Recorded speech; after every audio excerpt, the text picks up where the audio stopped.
Жаңсы қайырлы күн, менің каналыма қош келіңіздер. Бүгін мен сіздерге жусай қосылған қатпарлы дәмі керемет болып шығатын ауызда еритін самсаның рецептімен бөлісетін боламын. Видеоны өткізбей соңына дейін қарап, менің каналыма тіркеліп, жанындағы қоңырауша белгісін басып қойыңыз.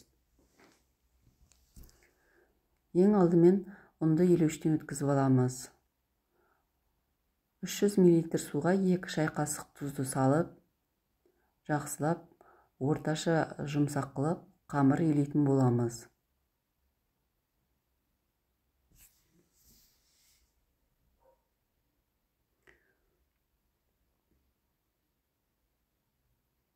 Еленген қамырымызды салфан пакетке салып, жарты сағатқа демалдырып қоятын боламыз. Қамыр дайын болам дегенше ішіндегі салмаларын турап аламыз. Турап болған соң, татымына қарай тұз, қызыл бұрыш, қара бұрыш, зіре салып, араластырып, тоңазытқышқа алып қоямыз.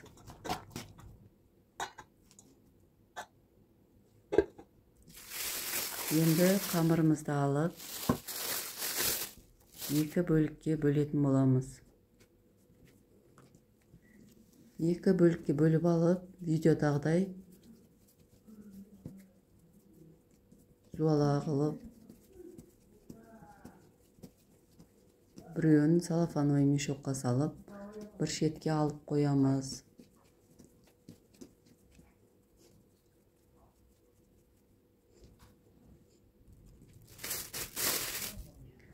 Енді қамырымызды қолымызбен басып,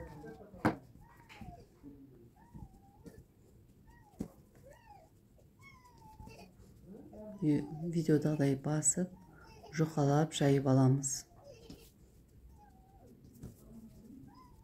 Газ балам. Алдын ала газде ерітілген сары майымызды жағып, қолымызбен жағып алып, осылай видеодағыдай орап бір шетке қоямыз. Енді екінші қамырымызды тура солай жұқалап жайып аламыз.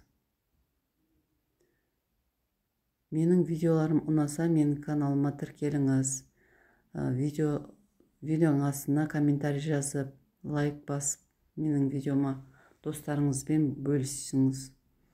Менің каналымда басқа да рецепттің түрлері бар. Қамырымызды осылай жайып алдық. Енді алдында жайылған қамырымызға осы қамырымыздың үстіне қойып, бірге орайтын боламыз. Екеуін қосып бірге ораймыз. Қамырымыз кішкене жабысады, сонда да алып, жайлап, ажыратып, осылай екі қамырды біріктіріп, осылайынан домалақ қылып, қысып, орап,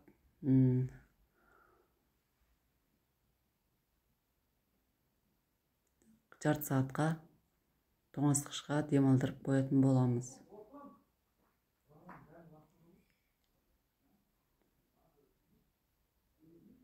Жарты сағаттан соң, жарты сағат болмаса 1 сағатқа демалдырып қоямыз. Мен жарты сағатқа демалдырдым. Енді қамырымызды алып, оны кішкене бөліктерге бөліп аламыз.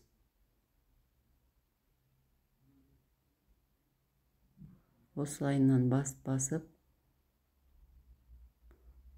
барлығын осылай бөліп бір шетке алып қоямыз. Енді қамырымыз жақсы жайылады. Өткен құрамында май болған соң тез жайылатын болады. Қамырымызды жайып алып, енді ортасына салмамызды салып, видеодағыдай түйетін боламыз.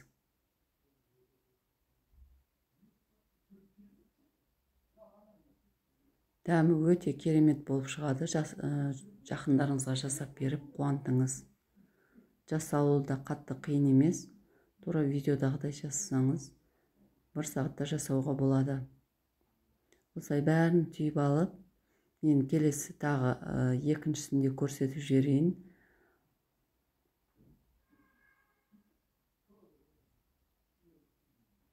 Осылай алып,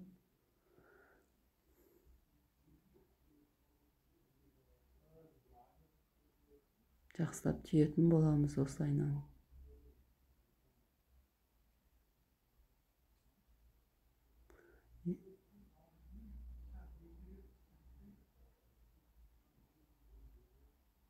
Барлығын түйіп, жайып түйіп болған соң, алдын ала пешкімізді қыздырып аламыз. Бәрін пергамент төселген противнімізге салып, жұмыртқаның сарысын бетіне жағамыз.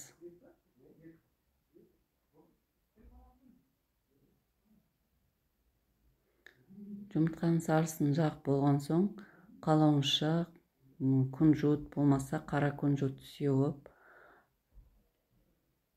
200-220 градуста 20-25 минутқа пісіруге қоятын боламыз.